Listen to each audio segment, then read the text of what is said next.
আপনাদের জন্য পার্শে মাছের ঝোলের রেসিপি নিয়ে এসেছি, যেটা খুব স্বাস্থ্যকর আর খুব তাড়াতাড়ি রান্না করা যায়। নমস্কার, কেমন আছেন সবাই? আমি জলিস কিচেন অ্যান্ড স্ট্রিট ফুডে আপনাদেরকে স্বাগত জানাই। পাচ্ছেন আমি এখানে পার্শে মাছ নিয়েছি। পার্শে মাছগুলোকে আমি প্রথমে ভালো করে কেটে ধুয়ে তারপরে সাজিয়ে রেখেছি।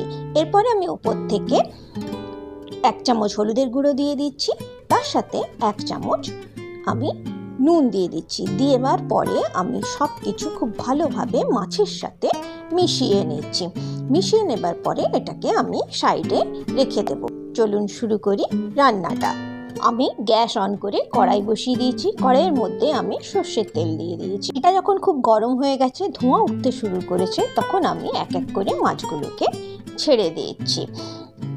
এই সময় আমি গ্যাসের ফ্লেমটা লো টু মিডিয়াম করে দিয়েছি। এরপরে আমি মাছগুলোকে উল্টে পাল্টে ভেজে নিচ্ছি। যখন মাছ ভাজবেন, যতক্ষণ না তেল থেকে ধোঁয়া উঠছে ততক্ষণ আপনারা তেলের মধ্যে মাছ ছাড়বেন না, তা না হলে মাছগুলো ভেঙে যাবে। দেখুন এখানে আমার মাছ ভাজা হয়ে গেছে। আমি মাছগুলোকে সব নামিয়ে দিচ্ছি। দেবার পরে আমি আবার এর মধ্যে যে যতগুলো মাছ আমার বাকি ছিল সেই মাছগুলো এক এক করে দিয়ে দিচ্ছি। এইভাবেই আমি সব মাছগুলোকে ভেজে নেব। আজকের রেসিপিটি যদি আপনাদের ভালো লেগে থাকে তাহলে নিশ্চয়ই আমার চ্যানেলটিকে সাবস্ক্রাইব করবেন, বন্ধুদের সাথে শেয়ার করবেন আর একটি লাইক নিশ্চয়ই করবেন। দেখুন আমার সব মাছগুলো ভাজা হয়ে গেছে। মাছগুলোকে নামিয়ে নেবার পরে এই তেলের মধ্যে বেগুনগুলোকে ছেড়ে দিচ্ছি। আমি অর্ধেক বেগুন নিয়েছি, সেগুলোকে আমি লম্বা লম্বা করে কেটে নিয়েছি। বেগুনগুলো খুব ভালো করে ভাজা হয়ে যাবার পরে বেগুনগুলোও আমি নিচ্ছি। আমি একটা আলুকে লম্বা লম্বা করে কেটে নিয়েছি, সেই আলুগুলোও এর মধ্যে দিয়ে দিচ্ছি। আলুটাও যখন একটু লাল হয়ে ভাজা হয়ে যাবে তখন আমি আলুগুলোও তেল থেকে নামিয়ে নিচ্ছি। দেখুন আমার এতখানি তেল দরকার হবে না, সেই জন্য আমি তেলটা একটু কমিয়ে নিলাম।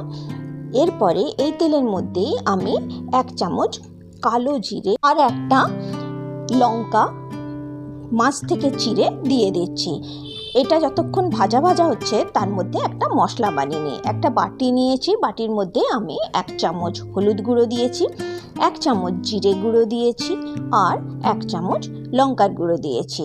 দেবার পরে এর মধ্যে আমি একটু গরম জল দিয়ে দিচ্ছি। আপনারা যদি গুঁড়ো মশলা না খেতে চান তাহলে জিরে আর লঙ্কা বেটেও এখানে ব্যবহার করতে পারেন, তার স্বাদ কিন্তু আরও ভালো হবে। দেখুন গরমের সময় তো চটজলদি রান্না, সেই জন্য আমি গুঁড়ো মশলার ব্যবহার করেছি। এই মশলার মিশ্রণটা আমি এখন কড়াইয়ের মধ্যে ঢেলে দিচ্ছি। তারপরে এই মশলাটা আমি ভালো করে ভেজে নিচ্ছি। যতক্ষণ না তেল বেরোচ্ছে ততক্ষণ ভাজবো। দেখুন এখান থেকে তেল বেরিয়ে এসছে। আমি এখন এর মধ্যে একটা গোটা টমেটোকে লম্বা লম্বা করে কেটে দিয়ে দিয়েছি। তারপরে এর মধ্যে আমি একটু জল দিয়ে দিয়েছি, দিয়ে সব একসাথে ভালোভাবে মিশিয়ে নিচ্ছি। এরপরে আমি এর মধ্যে স্বাদ অনুযায়ী নুন দিয়ে দিচ্ছি। তারপরে সব একসাথে ভালোভাবে মিশিয়ে নিচ্ছি। মিশিয়ে নেবার পরে এটাকে ঢেকে আমি 3 মিনিটের জন্য রেখে দিয়েছিলাম। 3 মিনিট পরে আমি ঢাকনা খুলেছি।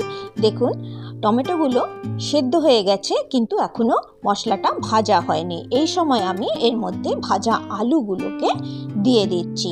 ভাজা আলুগুলো দেবার পরে সব একসাথে আমি আবার ভালোভাবে মিশিয়ে নিচ্ছি। মিশিয়ে নেবার পরে আমি এটাকে ঢেকে 2 মিনিটের জন্য রেখে দিচ্ছি। 2 মিনিটের পরে আবার ঢাকনা খুলছি। দেখুন মশলার ভেতর থেকে তেল বেরিয়ে এসছে, আলু আর মশলাটা ভালো করে কষানো হয়ে গেছে। এই সময় আমি এর মধ্যে গরম জল দিয়ে দিচ্ছি। জল আপনারা যে যেমন ঝোল খাবেন সেই হিসাবে দেবেন, যতটা ঝোল আপনাদের দরকার ততটাই দেবেন। আমি এখানে জল দিয়ে দিয়েছি। জল দেবার পরে আমি ঢেকে 3 মিনিটের জন্য রেখে দিয়েছিলাম। 3 মিনিট পরে আমি ঢাকনা খুলেছি। এখানে আমার আলু প্রায় সেদ্ধ হয়ে এসছে। যখন আলু সেদ্ধ হয়ে যাবে তখন আমি ভাজা বেগুনগুলো এর মধ্যে দিয়ে দিচ্ছি। দেবার পরে আমি এটাকে ঢেকে আবার 2 মিনিটের জন্য রেখে দিচ্ছি। 2 মিনিট পরে আমি আর ঢাকনা খুলেছি। খুলে এর মধ্যে মাছ ভাজাগুলো দিয়ে দিচ্ছি। যেহেতু আমার বেগুনগুলো সব ভাজা ছিল, আলু ভাজা ছিল, সেই জন্য আমার বেশি টাইম লাগবে না এই রান্নাটা করতে। এই রান্নাটা যদি আপনারা কম তেলে করতে চান তাহলে করতে পারেন। সব কিছু আমি একসাথে মিশিয়ে নেওয়ার পর এটাকে ঢেকে 2 মিনিটের জন্য ফুটতে দিয়েছি। 2 মিনিট পরে আমি ঢাকনা খুলে দিয়েছি, দিয়ে উপর থেকে আমি ধনেপাতা কুচি ছড়িয়ে দিচ্ছি। ছড়িয়ে দেবার পরে আমি গ্যাসটাকে অফ করে দিয়েছি। অফ করে দেবার পরে আমি ঢেকে এটাকে স্ট্যান্ডিং টাইমে 5 মিনিটের জন্য রেখে দিয়েছিলাম। 5 মিনিট পরে দেখুন আমার কত সুন্দর তৈরি হয়ে গেছে পার্শে মাছের ঝোল। গরম ভাতের সাথে এই মাছের ঝোল খেতে কিন্তু খুব সুস্বাদু লাগে। আপনারা নিশ্চয়ই একবার ট্রাই করবেন, তারপরে আমাকে কমেন্ট করে জানাবেন। আপনারা সবাই খুব ভালো থাকবেন, সুস্থ থাকবেন, সাবধানে থাকবেন।